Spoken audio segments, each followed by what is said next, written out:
ఏది వేధించినా వీటన్నిటి నుంచి మనము అత్యధిక శ్రమ వచ్చినా, రోదన వచ్చినా, కష్టం వచ్చినా, విరుకు వచ్చినా, ఇబ్బంది వచ్చినా, ఏదొచ్చినా మన అన్నిట్లో జయం పొందుతున్నాము.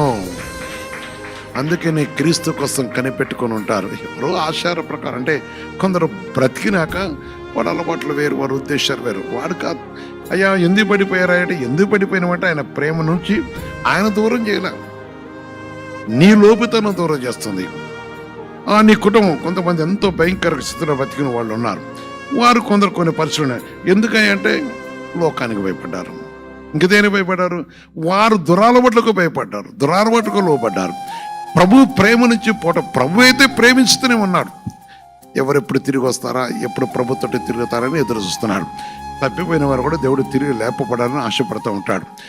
అయ్యో ఈ కుటుంబం పాతాలని పోవద్దు కదా అని ఆశ. ఇది కొంతమందికి హేళనగా ఉంటుంది, కొంతమంది దేవుని యొక్క ప్రేమ పొందిన ప్రతి వారు కూడా అమూల్యంగా ఉంటుంది. అందుకనే పరిశుద్ధ పదవిని చూస్తున్నప్పుడు వాక్యం చదువుతాం. ఆయన యందు ఉన్నవి ఏమన్నాయన 30 ఆయన పరిశుద్ధం బట్టి దేవుని యొక్క పరిశుద్ధమైన యొక్క నామంలో ఈ గొప్ప మాట దేవుడు మనకు చేస్తున్నాడు. యేసు ప్రభు మన చర్వించి మంచి మాటను బట్టి నా ప్రియమైన సహోదరి సహోదర 13:4 చూస్తున్నప్పుడు దేవుని నాకు చేస్తుంది. చూడండి, అక్కడ దీర్ఘకాలము క్రీస్తు ప్రేమ నుంచి మనం విడబాపలేదు కనుక క్రీస్తు ప్రేమ ఏం చేస్తుంది?